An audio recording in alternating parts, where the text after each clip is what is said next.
Okay, good morning, members of the MAG and ITS committee. This meeting is now called to order. For those around the table, please turn on your microphone when speaking. For those participating via Zoom, please state your name when making a comment or asking a question. The MAG public comment process allows members of the public to comment on items under today's agenda or on items that fall under MAG's jurisdiction.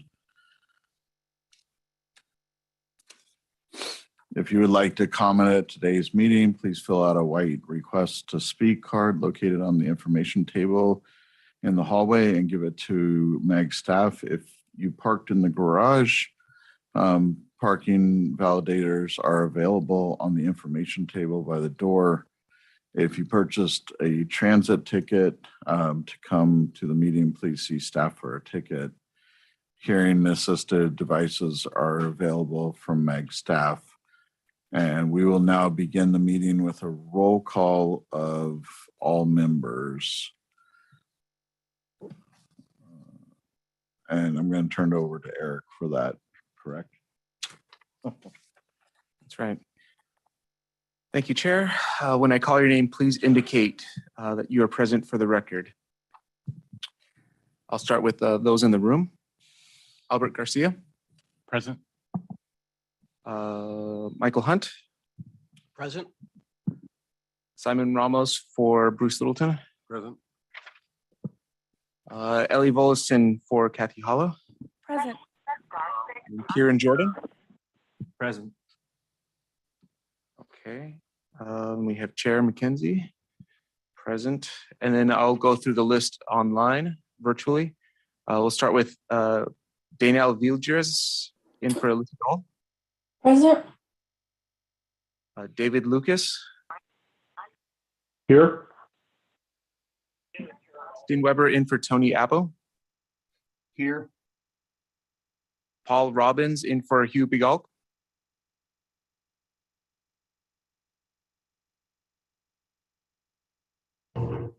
Here.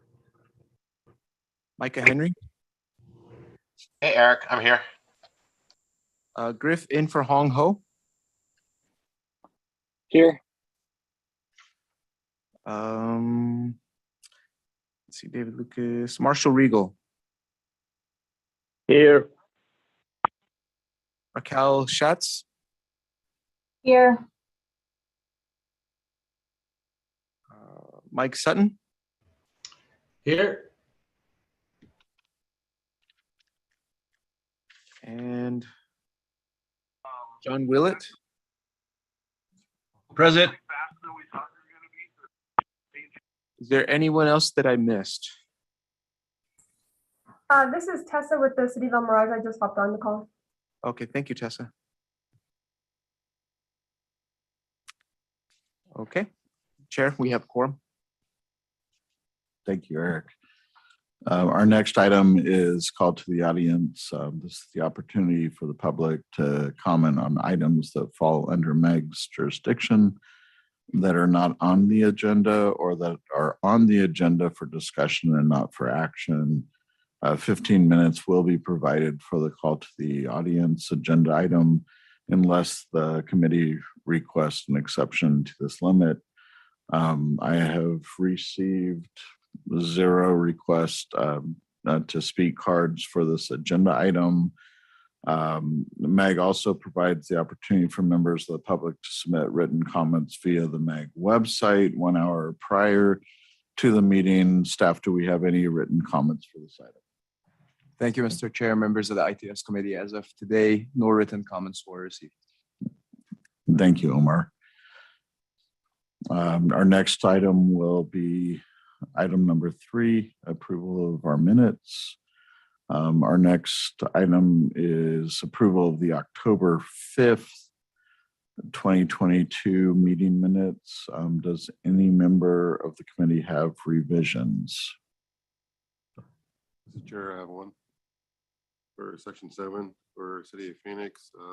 It's not to Tech 3 staff, it's to traffic engineering 3. That's what Thank you. Are there any other comments?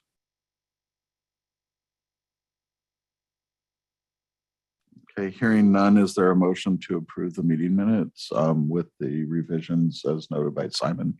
Mr. Chair, I move to approve as noted. Thank you, Albert.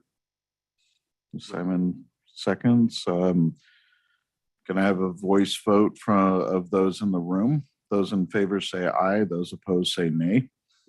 Aye. Staff, can you take a roll call of the members participating virtually? Thank you, Mr. Chair. Those virtually, when I call your name, please indicate how you vote. David Lucas, Yay. Paul Robbins in for Hugh Bialk, Yep. Danielle Vidres in for Alyssa Dahl, Yay. Micah Henry, Yay. Stin Weber in for Tony Abo, Yay. Griff in for Hong Ho, Yay. Marshall Regal, Yay. Raquel Schatz, Yay.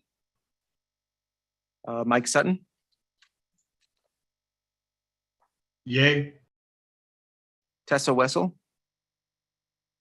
Yay. John Willett. Yay. Is there anyone that I have missed?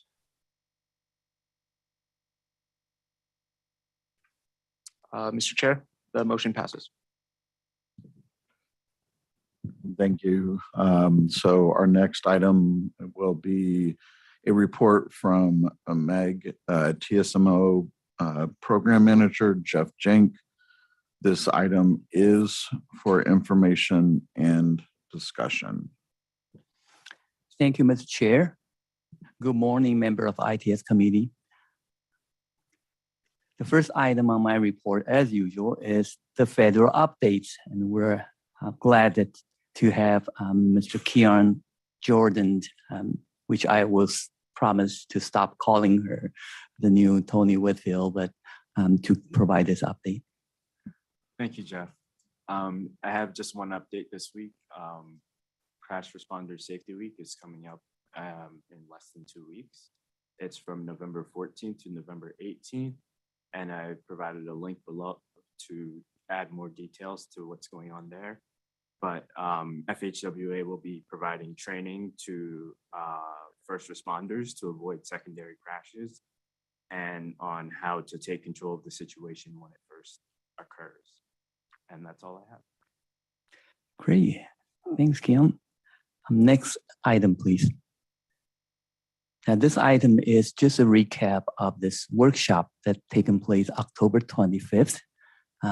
This is the FHWA workshop on dissemination of traveler information for travel time reliability. And I'd like to thank Aztec for administering the invitations. And this is a well-attended workshop by the regional agencies. And it's an all-day workshop, and based on the TRB Sharp 2 research, travel time reliability terms and lexicon and demonstration project. As you remember, a couple years back, the Sharp 2 research was instrumental in introducing things like travel time index, now we're all familiar with, and the travel time reliability. And now the agency start using these as the major planning objectives. However, travel time reliability, is hard to communicate at the travel information level that's targeting at the general public. And so this particular workshop, in my opinion, I like the perspective of focusing on how do we communicate these numeric numbers into the general public, and those will be disseminated alongside with other travel information, which is events, which is travel time, and all that. And so to me, this is a very interesting perspective, and I've learned a lot. And worth noting is the instructor. It was not well advertised, Beverly Kuhn. If you are a TTI member, no, not if you are ITE member, you should know that she is newly elected as the international president of the ITE, and she is with the TTI. And I also like to thank the FHWA officials, Greg Jones and Rob Volpe, both from the FHWA Resource Center. Next item, please. We received some inquiries on where we stand on the ITS safety on-call. And this is an on-call contract in place since 2019. And it's supposed to expire this year on June 30th, but it's been extended for another year. So this is the on-call that funded all the TSOP projects and everything else coming from MAC, things like ITS architecture update, current ongoing ITS inventory study and whatnot. So this is an important on-call. And here is some information to share that, as you know, that in the past, in previous on-call was started when ITS and safety were the same group, and therefore it was a combined on-call. But moving forward with this upcoming on-call, ITS and safety are separate on-call. You can expect an RFP in February 2023. This is based on the MAC's internal funding cycle for this timeframe. The overall scope is not much different from what it used to be. There were 4 expertise areas in the previous on-call, and this one looks very similar. However, it does reflect our improved thoughts on what the interests of the MAC, TISMO, and the region. To quickly go over, traffic signal optimizations is still a high priority. It moves the needle. And as you know, that the last few years, we have expanded from simply pay someone to retime a traffic signal and start investigating into what other modes are there and why people are not needing this current provision of services. And as you also know that we're improving our methodologies, we didn't like the drive. We're trying out the Wajo data, those GPS trajectory data and all that. We are introducing the new tool as now a requirement in the TSOP process moving forward. So that line item is beyond just simply retiming it.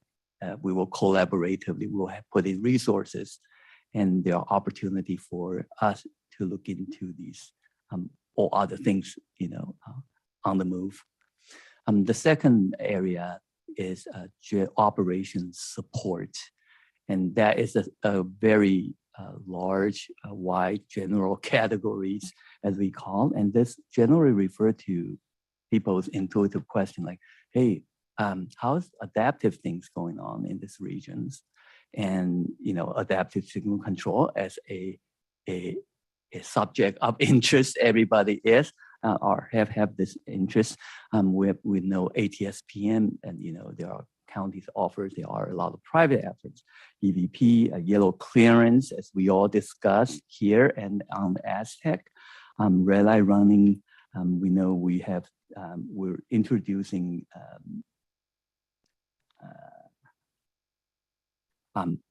What about the parallel things going on, the MAC emerging technology pilots?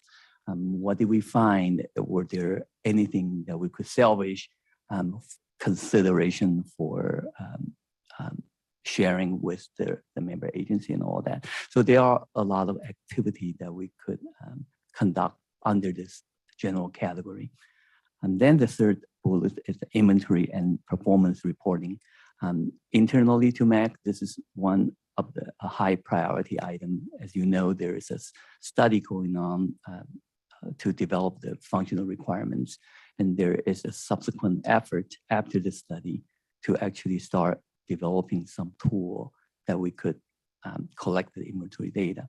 And importance of this is this will dramatically improve how we all program these federal or local dollars. Currently, we don't know where things are, or nobody keeping official records. We just found and put in things, more and more things. But with the inventory, we could showcase and or communicate with the decision maker of where the money goes, right? And we could show where the gaps are. And also we could relay that to potential performance reporting. So that is an important category, and the kind of things coming up will be the actual tool development, helping out the new method of collecting some of the data electronically, perhaps, to name a few. And then finally, training is important. I mean, we're in a very technical field. A lot of things, even you're trained, and it's good to have a renewal in training. There are these tools that we use, Synchro. Now we have TrendSync as well. And there are IT for ITS and vice versa, one would argue. And also we talked to Simon that this, the important aspect of ITS operations, ITS technicians, they have a different needs. Not all the people in the TMC are representing the ITS functions. So this is an important category and a service that MEC could provide. Next slide, please. This is an update. ICM planning, this is a line item from the 2018 approved MEC System Management and Operation Plan. And this is to conduct ICM planning for the entire MEC region. Granted, in the original clause, there was except the Loop 101. But with this, we have a resource and money to conduct the ICM planning. So we have been through several discussions on how do we approach these things, given that Loop 101 is going on, and Loop 101 supposedly will set the precedence, put in DSS and all other things.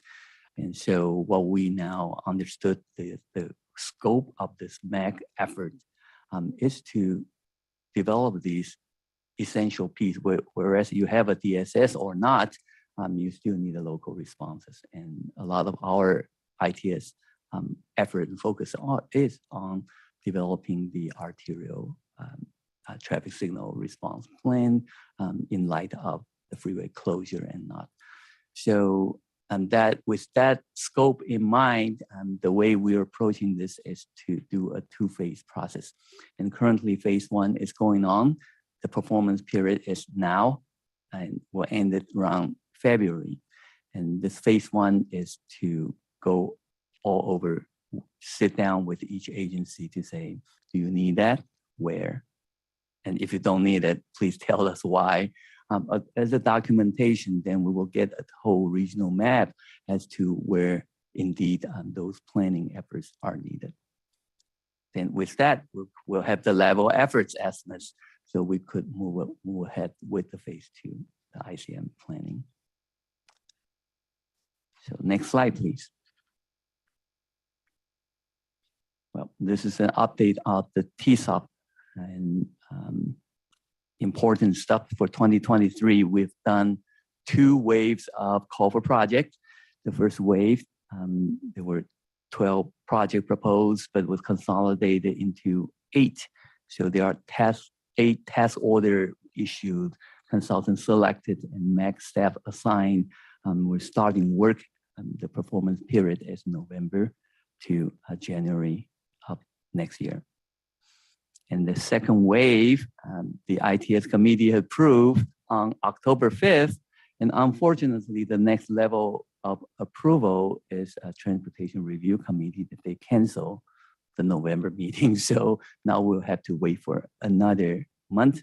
And with that chance of comment approval needed, we're expecting a final approval by the Regional Council Executive in January 2023. That's kind of squeeze our time window, as you know, but the performance period is expected to be, and we've done this before, January through June of next year. Next slide, please. Finally, this is the last item on my report. This is just a recap on a working group meeting that we held on October 24th. And this is important in that it's in preparation for a $9.4 million, what Patrick called a leftover. This is $9.4 million culvert project. The expected release of the culvert project is December 1st. And we just want to prepare the member agency for those, especially the first timer. And so in that workshop, we went through a lot of things, but just superficially, I want to give you an idea. And for all those who thought has experienced these, the culvert project cycle to refresh your memory, reminding you of how many nuts and bolts are there. So you don't want to wait for the last minute for the applications. And so we had an overview, we had a schedule, and those schedules are important in that you're not only proposing it, because subsequently you are the evaluator, you need to be presenting it. So there are quite some dates that we highlighted. The application form, which in itself is not intuitive because there are a lot of requirements from air quality and all other federal guidelines.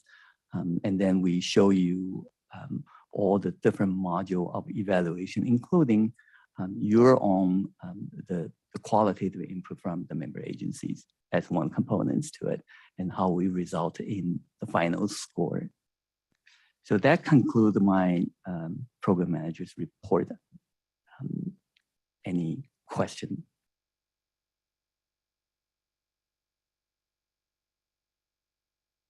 Hearing none, Mr. Chair. Okay.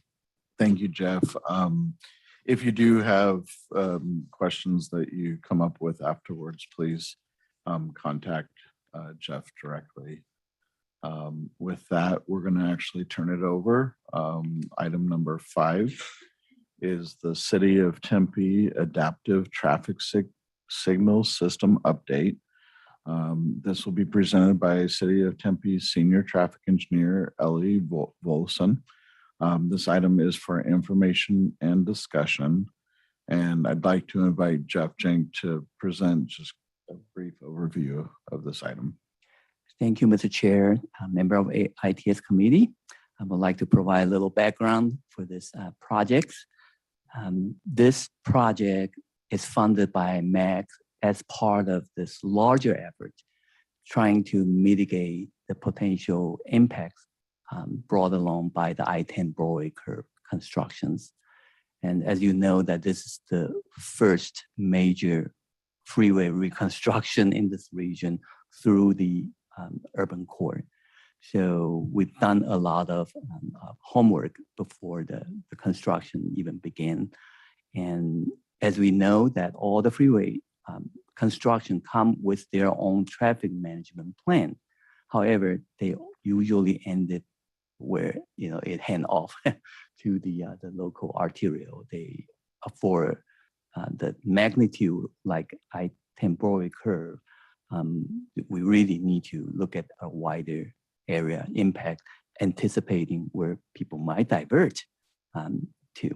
So MAG's effort is primarily focusing on, and I have to acknowledge, Queen Castro of MAG.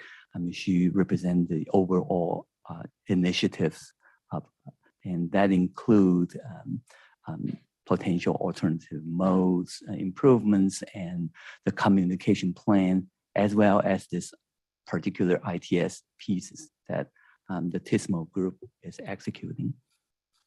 So to before leading to this project that we actually looked at the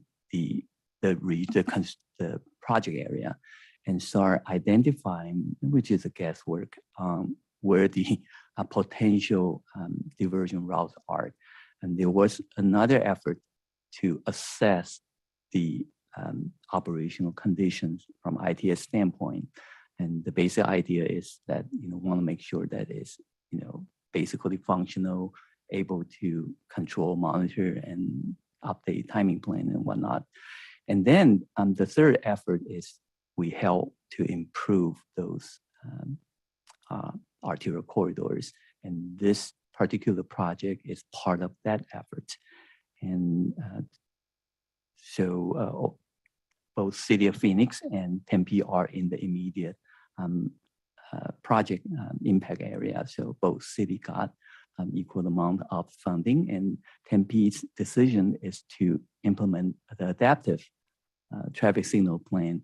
And it's a long time in the making. I kept asking, can you come to provide an update? But granted that, you've been through the procurement, implementation, trying it out and all that. And I'm very grateful that Kathy and Allie agreed to provide this update. I know you might be still in the learning mode somehow, but we really appreciate, because adaptive is a subject of interest to the committee. With that, I'll turn it over to Allie. Yeah, thank you, Jeff. I am absolutely still in learning mode and expect to be there for the rest of my life. Okay, as Jeff said, my name is Ellie Velosin. I'm a senior civil at the City of Tempe, Arizona. I have been with the city for 1 year, and as Jeff said, this has been going on a very, very long time. So I just kind of took over about 6 months ago, and this is where we're at so far. So I'm going to go to the next slide, please. So the I-10 Broadway curb construction project, it is, as Jeff said, a major reconstruction. Prior to construction of this project, Tempe streets were already being used as a detour. As someone who lives about a mile from the Broadway interchange, I am very familiar with the detour routes that people were using. The transition from the I-10 to the US 60 is a major transition. I like to say that Tempe is the only thing standing between Phoenix and Mesa, the #1 and #3 biggest cities in Arizona. And we get a lot of pass through, especially on the I-10 US 60 interchange. So the biggest transition detour areas that were identified were Priest Drive, 48th Street, and Baseline Road. And that's where we decided to focus most of our efforts. Next. So the adaptive signal corridor that was chosen are these 38 intersections that you see in the image there. All the intersections were equipped with grid smart detection cameras. All the intersections are running Econolite ASC3 controllers. And this adaptive area was chosen to cover those streets that were most likely impacted by the detour. The longest corridor along Priest Drive from the 202 down to Baseline was, as I was saying, already being used as a detour for a lot of people trying to get onto the US 60 before construction even began. So that was an easy one to choose. And then the Baseline corridor there between Priest and the kind of the edge of Tempe right of way is a very constricted corridor. So if we can go to the next slide. So the timeline for this, from when I took over, there was, as Jeff said, a lot of pre-work. But in May 2022, all the grid smart detectors were live, and that's a little asterisk that the Broadway and I-10 interchange grid smart cameras were installed with the I-10 construction. So those actually didn't become live until August. In June, all of the intersections were turned on into the KITS adaptive system, and that was turned on in monitor mode so we could make sure things were working as they should have been. And then we did a lot of fine tuning in July. And in August is when we started with the Baseline segment of this corridor being live adaptive. So currently the rest of these intersections are still in monitor mode. while we make sure we like the way baseline is working before we flip everything else on. So you can go to the next slide, please. So the baseline adaptive segment began service August 25th. It was our main priority because it contains 7 signalized intersections, all within 3/4 of a mile. And progression has always been a challenge in that area. You can go to the next slide, please. So I'm going to ask you to flip slides a lot. There's a lot. So I just want to kind of highlight what we're looking at in the baseline corridor. So go ahead. The first is Calle Los Cerros. It's a 4-way, 8-phase, permitted protected. It's just driveways on the south and residential on the north. Next. Next is the Arizona Grand Parkway. It's a 4-way, but the north leg is currently closed. That used to be Fry's Electronics. There's all kinds of stuff planning to go in there, but nothing concrete at the moment. Protected only left, and Arizona Grand Resort is on the south end. Next. The next is Wendler. This is a 3-way. It's permitted only lefts in every direction. To the north is both industrial and residential, and it is only 300 feet west of the I-10 interchange. So that's a troublesome intersection. The next one, please. Of course, the I-10 interchange. It's a diamond TI phasing. So to the north, you can access both the I-10 and the US 60 from this ramp. It's a very popular ramp, and it tends to be the start and end of a lot of the I-10 closure plans that we see for various different areas of I-10 closure. The next one, please. The Arizona Mills South. This is a 4-way, but the south end is just a hotel driveway. This one is a little bit challenging because during the peak hours, we don't have a lot of trouble with it, but in the off-peak, it's a very popular entrance to Arizona Mills. It's 2 left turn lanes into there, and they're continuously full. The next one is Priest Drive. So this is our big major, aside from the I-10 interchange. It's the entrance to the town of Guadalupe, protected lefts in every direction. And then last is Darrow. 4-way, but again, the south side is just a driveway, and this is operating on split phase north and south. Okay, that's all. Okay, so the parameters that we've set up for this segment, we have set, so typically Kimley Horn team uses the what is considered saturated to be 85% phase utilization. We set this at 88 just because historically it's a very saturated segment, and we expect that. We have set it so that each plan that's implemented by the adaptive system has to be active for 5 minutes before any changes can be made. The cycle lengths are set in 5-second increments between 95 and 150. And there's a caveat to that I'll get to in a moment. The time of day, we're not enabling schedule adjustment. The maximum split deviation from plan is 40 seconds with a 5-second increment, and they have to provide a 5% improvement for those splits to be accepted. The maximum offset deviation is a 20-second, and I'll get to that reasoning in just a second. We can have an increment of up to 10 seconds for that, but the minimum improvement has to be 30% improvement for an offset change. Next slide, please. So one of the challenges that we experienced when we turned this on was our coordination with Phoenix. So the end of this segment is only 1,200 feet from the 48th Street intersection, which is a major operated by Phoenix. Phoenix is not on the same system, of course. We don't expect them to be by any means. So during the PM peak, what we noticed was in the westbound direction, there was quite a bit more movement through our segment of the baseline corridor. And then when it got to 48th Street, it was getting stuck because we were not well coordinated with what they were doing. So what we've restricted it to is during the PM peak, we must be within 5 seconds of the cycle length of 48th Street. So that's 130. So we're only allowing it to go from 125 to 135. And that is also the reason that we've restricted the offset changes. So they have to stay within 20 seconds of plan so that we're not too far deviated from what Phoenix is doing. And that helps. So you can see the estimated queue lengths in the westbound direction here in the image. from before we made that change to after, it's a subtle difference.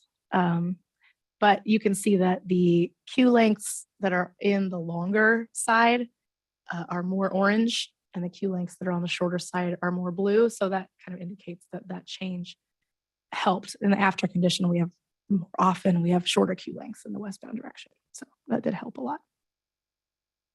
Go ahead. So one of our major lessons learned was the detector layouts for this. So I'm just showing two as an example that they're all different, basically. We tried in the beginning to have set detector layouts that we followed for every intersection. What we found was that there are additional detections needed for various intersections.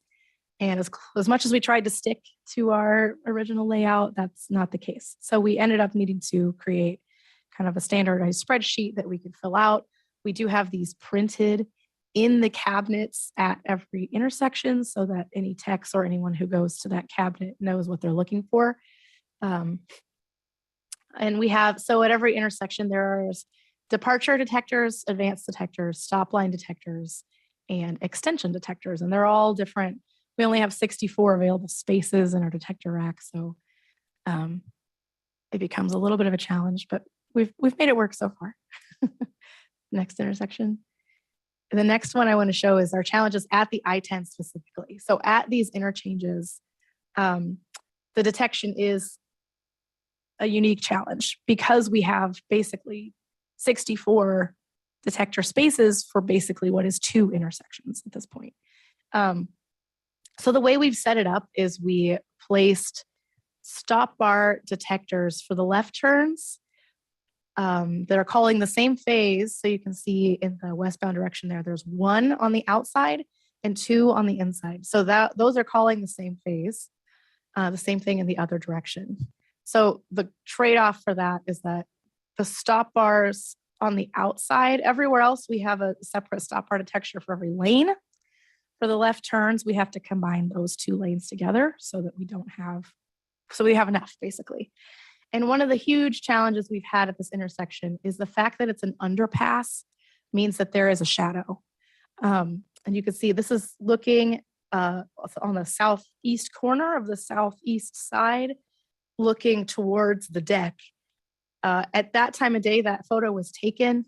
There's no shadow, but between about 1 o'clock and 7 o'clock, so kind of the worst possible time of day for it to happen, there's a pretty distinct shadow caused in those turn lanes by that overpass. So during that time of day, we have to put that left turn on recall, which kind of diminishes the benefits of the adaptive system, but it's worked out so far to do it that way.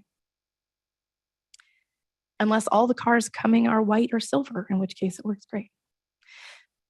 Okay, next slide, please.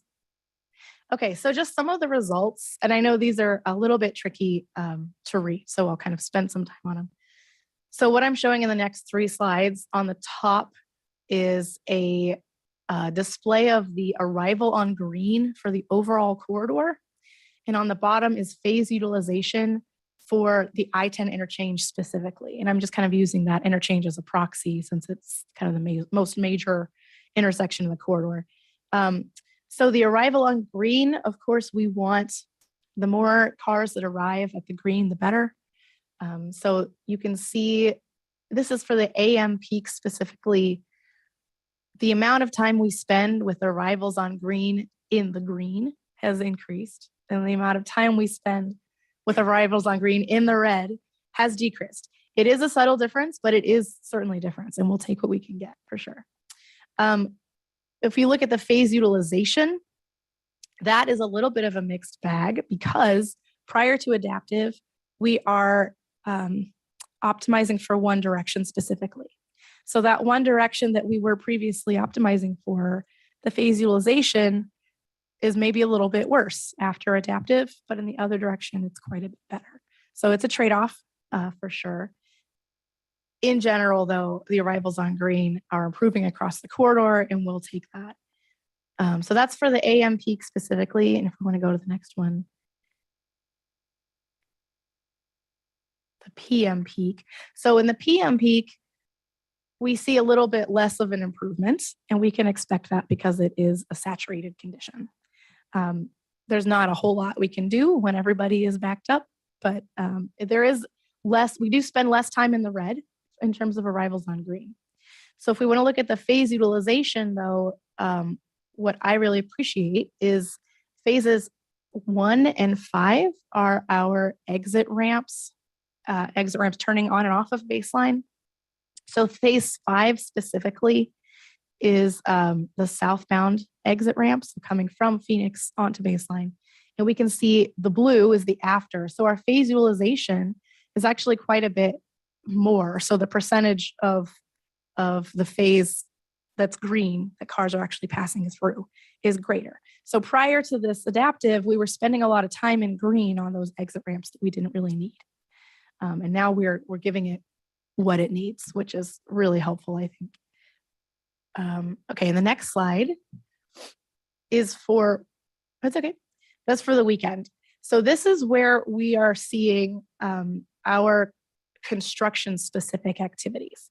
So the comparison I'm showing here is from August, the very beginning of August, I want to say it was like the 8th, to this past weekend. Those were both Area 6 freeway closures. So that's right in the middle of the curve in the westbound direction heading towards Phoenix.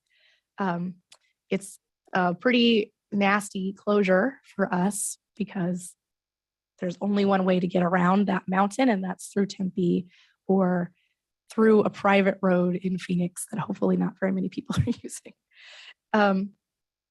So we can see definitely an improvement after this was implemented. The amount of time we spend on the good side of arrivals on green is increasing for sure.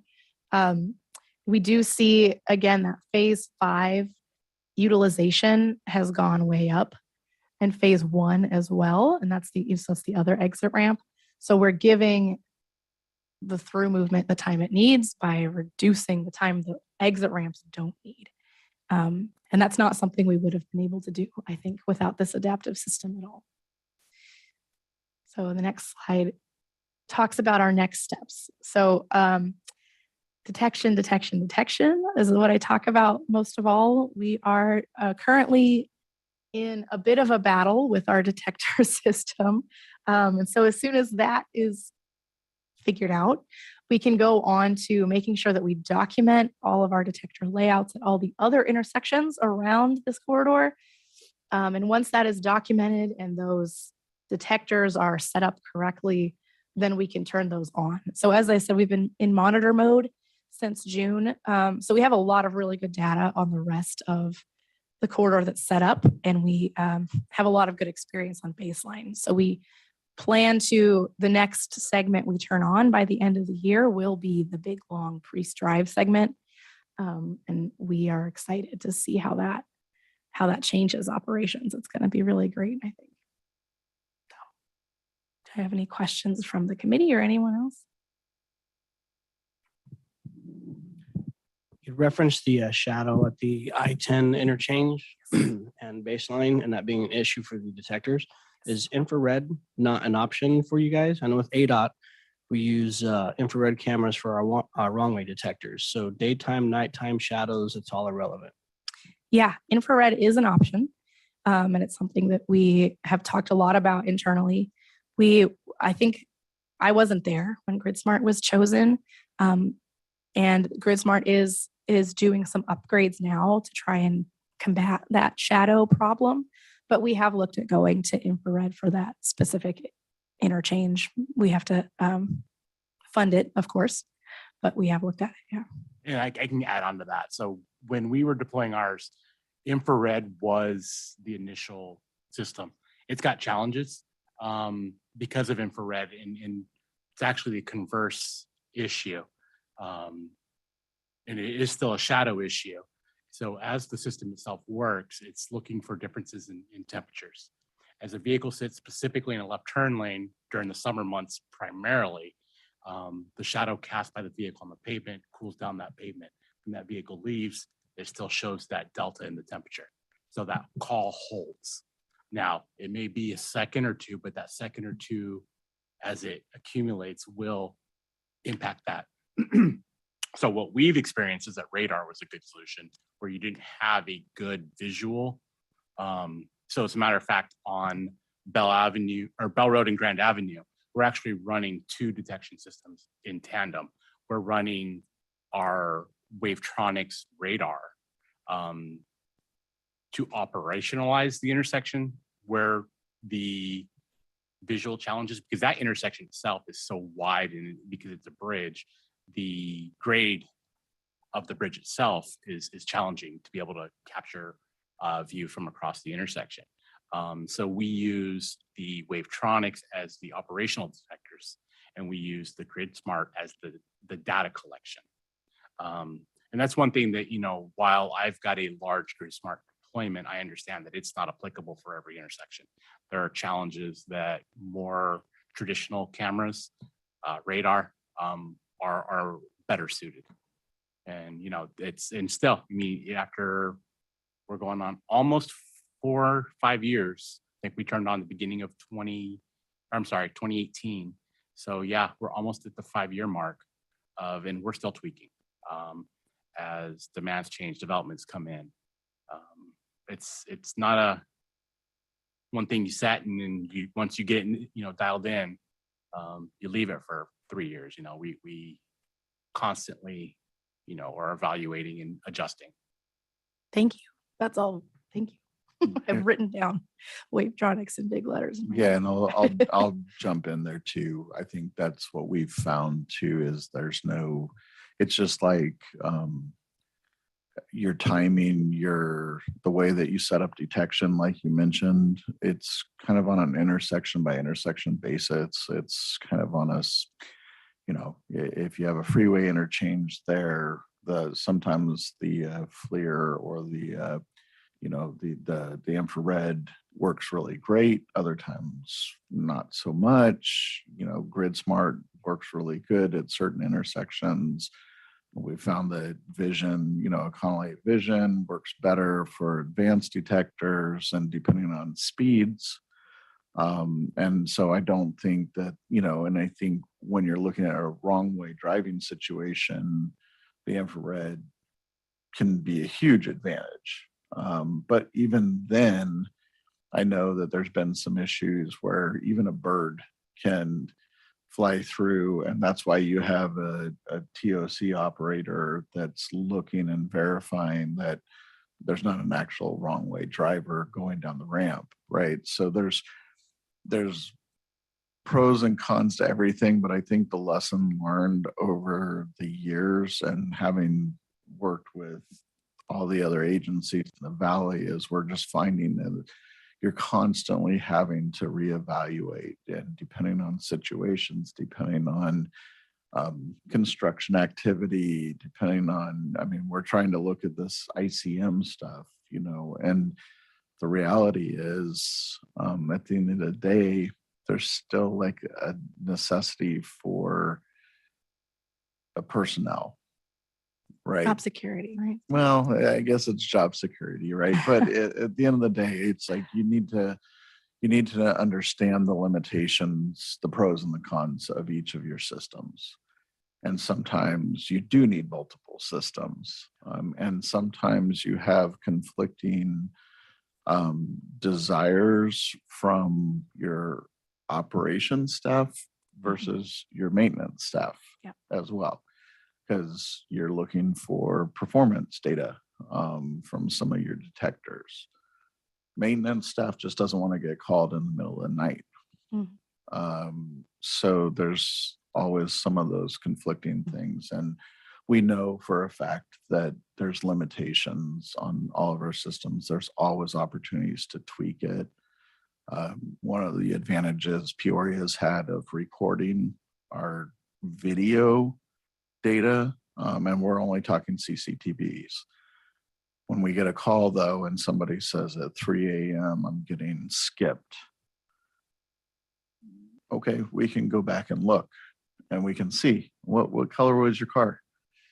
What's the lighting condition at that particular roadway? Why is that video detection system skipping them, because when they call and they say every morning at 3 a.m. I'm getting skipped, it's probably a valid situation. You're able to evaluate that. Then you go back and you make some adjustments. Or sometimes we have to tell the citizens, we did everything we can and the system just cannot adjust to it. And then there's a cost associated with it, because let's face it, radar is a really good, solid detection, but it's expensive.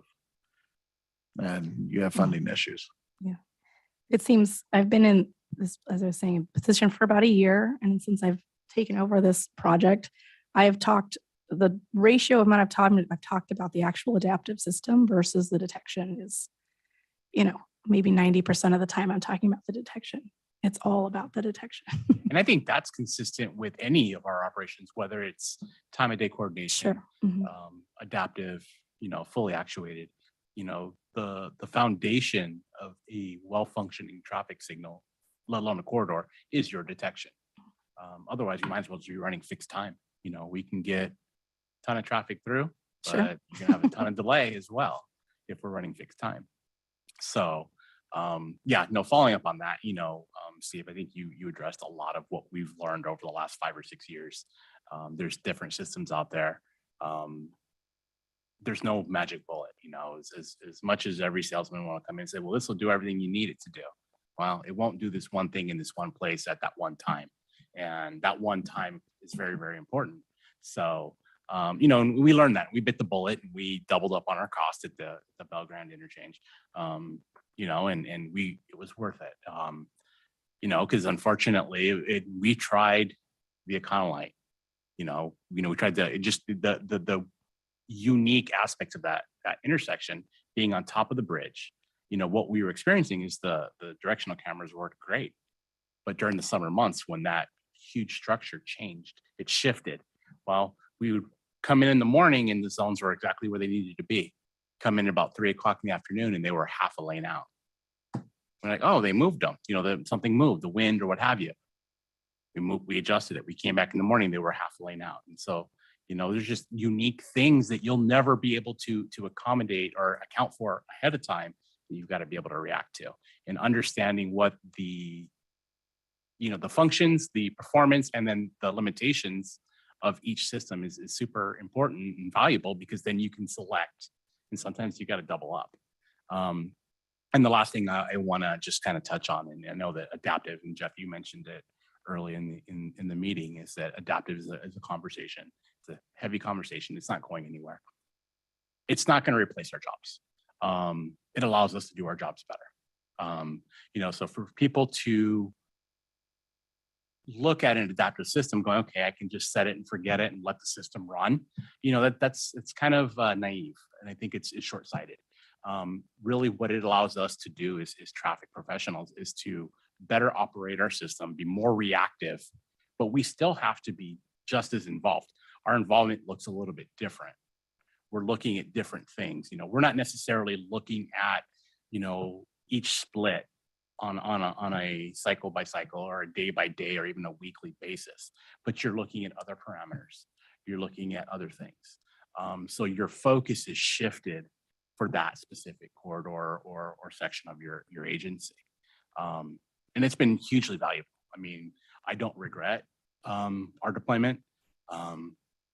It's been challenging at times. It's, hiccups here, a firmware upgrade for detection, or a firmware upgrade or a software update with the system itself, can cause a glitch.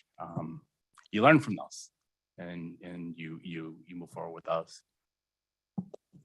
And I'll just follow up on that too. One of the things that we've kind of been discussing a lot, because Peoria has been kind of in the midst of the Bell Road deployment, as well as the Olive Avenue deployment, as far as a multi-jurisdiction thing. There's challenges, of course, with each of the things. Communication is highly important when you're dealing with a multi-jurisdiction thing, but still at the end of the day, detection is still your core. That's always going to be your foundation for any adaptive system to work properly. But then the other thing is to realize, oh, you know, the adaptive systems, like Albert was saying, it's not just set it and forget it. And we may not have as much involvement as staff because we kind of rely on that vendor who actually has the expertise in their own software or their own system. But making sure you're following up with them. And maybe even, I think the thing we've been discussing is we probably have to have a discussion like annually now and say, look, volumes have been changing. We need the vendor to come back in, sit down with us. We can discuss some of the complaints we're getting, the citizen concerns, the things we've been witnessing, and things change. You know, you open up a new roadway in Peoria, the county builds a bridge across the Agua Fria from 115th Avenue and Williams over to Deer Valley. And now all of a sudden we have this new influx of traffic, but it actually affects things like 83rd and Bell. It's not in Peoria, it's in Glendale, but it's on the adaptive system. And it's like those discussions, you know, need to continue to happen and continue to work with the vendor because they can make changes. I mean, let's face it, it's like it's adaptive. They can go in there, they can do things. And I think some of the other things we're also realizing is just sometimes policy limitations, and sometimes it's actually from, I guess, from political count. It could be your council, it could be your mayor, it could be your city manager, or whatever. The policies of the city can sometimes be detrimental to actually how you're getting the operation to work. So it's always reviewing those too, though, but continuing to have those discussions. And so, you know, in your case, obviously working with Simon and making sure that it's like, okay, you know, the limitations, you know, what they can do at that particular intersection, because it's right on the border of, and it does affect how your operation is going to work. And they're continually trying to improve as well. So it's just continuing to do this regional communication that I think all of us have realized how important that really is. And then just continuing to communicate with all of our peers, right? And finding out like lessons learned, what limitations this particular detection system has, or this adaptive system has, and just continually improving the operations, because at the end of the day, the citizens don't even know most of the time like what city they're in. So I'll just turn it back over to Jeff. No, I mean, I have a question and remark to make. Yeah, I'm most interested in that 3/4 mile sections that has 7 intersections, but I'm even more amazed that the western end interface with 48 and baseline, which is a non-major pin. So while you mentioned that you coordinate with City of Phoenix, here's a question, because before Tempe proposed the kids cadence, we were all basing on the fact that we're going to be doing time of day coordination and all that, right? And if I understand, and then also coincidentally, Tempe and Phoenix both have transit. And we have some side effort. I think Simon has started to enable the center-to-center communication actually between the 3 city and another transit city, Chandler, which is on the southern end of the construction.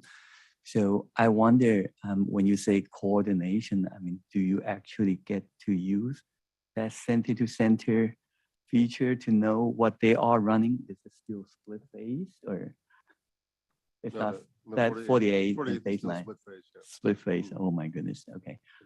But I don't believe we have the center to center between Phoenix and Tempe yet. We do with City of Chandler. Okay. We do not. Still working on it.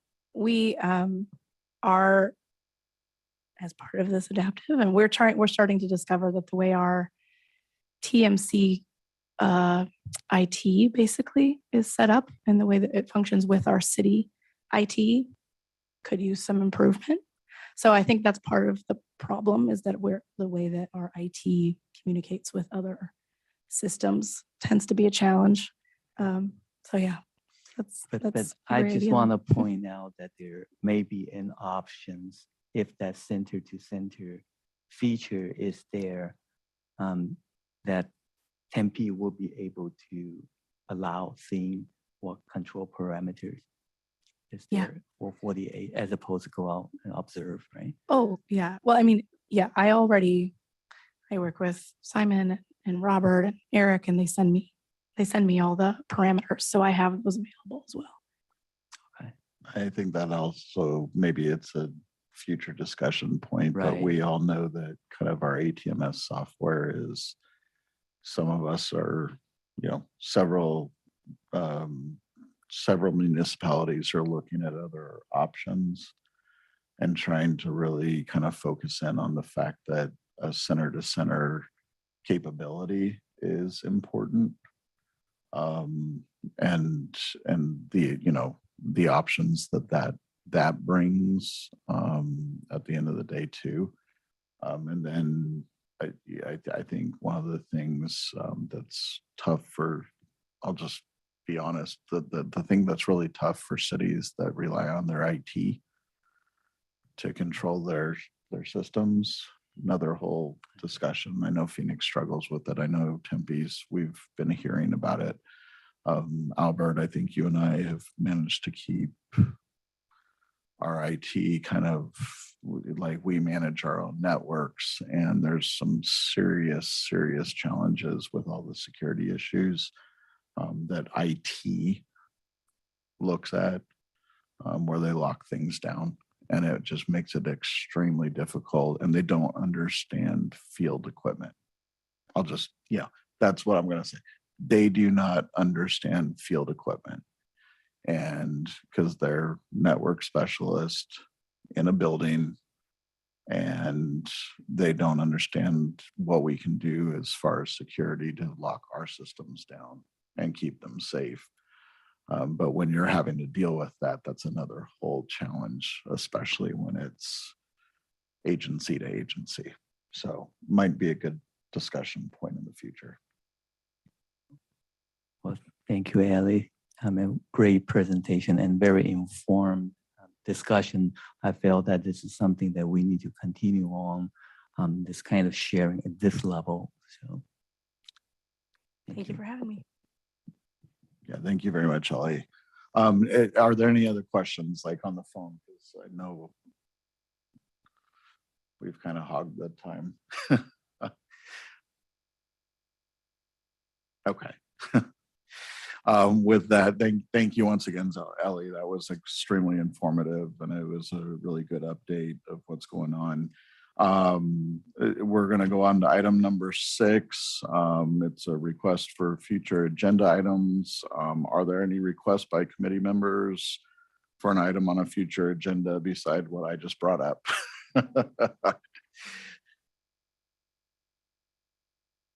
And that's okay. You can always follow up with Jeff or I after, via email or a phone call. So I'm going to go ahead and go on to item number 7, comments from the committee. And I think we're just going to go and we're going to start with people in the room for updates, and then I'll kind of turn it over to Eric. So beginning with Albert, any information, ITS updates from the city No of updates from Surprise? Surprise. Okay. Nothing for DPS. Okay. Thank you. Since we're talking about the Broadway curve, good news for MAG. Phoenix has begun to make good on the 1.23 million investment. As of last week, we did start deploying and installing ITS devices, particularly EVP and CCTV cameras. We're looking at also can share with you 13 cabinet upgrades to basically house the detection systems. Simon's microphone isn't on, by the way. Maybe it's not. Can you hear me now? Yeah. Just a quick recap. Sorry. Phoenix did start to begin installing the ITS equipment for the Broadway Curve project. And we're looking at about 13 signal cabinet upgrades. And crews have started installing EVP equipment and CCTV cameras. Also, the news, we have about 7 vacancies for traffic signal technicians. That's now being advertised and should close in about a month. So that's all. Thank you. As far as City of Peoria, we've I think I had mentioned it last month, but we have a $1.6 million locally funded expansion, a redundant loop for our fiber. But that's also including some huge upgrades as far as new switches, some fiber, reallocating fiber, I guess, strands. It also includes a huge milestone because we do supply the fiber for our IT department, as well as our SCADA utility deployment.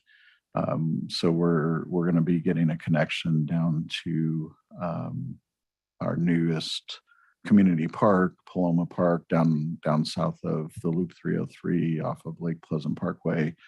And we're actually using a combination of McDOT fiber as well as ADOT FMS fiber and then city fiber to do these things. And it's we're moving forward. We're deploying a lot right now. There's a lot of action going on, and it's pretty exciting to just once again see the partnership between McDOT, and we're also utilizing our federally funded Bell Road project where we're replacing the fiber along Bell Road from the Loop 101 to Surprise TMC. And so that part of that project will kind of tie in and complete a lot of the links for us as well. So a lot of good things going on. With that, we'll Ellie, do you have any updates? Aside what we just talked about, we do have a couple openings at various levels. We have a senior civil position open as well as a technician level. Anything else from FHWA? Nothing else. Okay, thank you. Eric, I'll just turn it over to you for the folks on the line. Sure. Thank you, Mr. Chair. So I'll just go down the list of those online. Stin Weber. Any updates? Nothing from Glendale, thank you. I have Paul Robbins. Nothing from the city of Goodyear. Thank you. Michael Henry. No updates from Mesa. Danielle Vidris. Nothing to report for Chandler. I have Griff. Yeah, no updates for Scottsdale. Thank you. David Lucas. No updates from the top. Thank you. Marshall Regal. No update. Thank you. Raquel Schatz. No updates from Apache Junction. Thank you. Ward Stanford.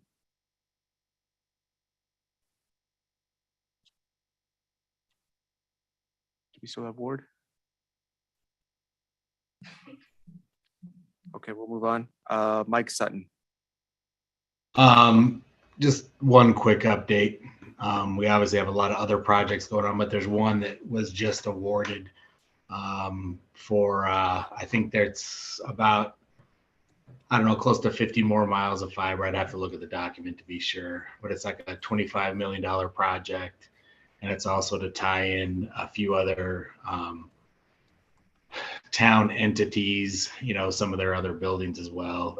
As many of you know, we maintain all the outdoor fiber here in our ITS group for everyone. And so that project was awarded to YSMA for the fiber optic strategic build out. And then it's a CM at risk project, and the contractor that was awarded, the other part of it was with CS. So they'll start the design process on that real soon. And on top of that, we do have another project that's getting closer to finalizing. I'll just save it for whenever it's done, but with U of A on us deciding on what, if any, adaptive system we would choose should we pursue that route. And that's about it. Thank you, Mike. I have John Kraft. Nothing to report from Pinell County. Thank you. Thank you. Tessa Wessel. Nothing from Mirage. Thank you. John Willett. I have a couple of items. I'll go real quick. One, we just turned on a new signal yesterday on Great Hearts Charter School on Jackrabbit. We are doing our best we can to implement the procured cameras we acquired through the MAG ITS project. We were having to use an outside contractor to help us because our staff is too busy. And last thing, I just want to remind people, because of the incident we had 3 or 4 weeks ago that I'm sure a lot of you had heard about, just please remind the contractors to be safe when they're unloading traffic signal poles. So other than that, I hope everyone has a great day. Thank you, John. Is there anyone that I missed? Eric, this is Ward with Avondale. I just finally realized that my mic was not on the appropriate setting. So you haven't heard anything I've said today. But when you asked earlier, we do not have anything to report for Avondale either. All right, thank you, Ward.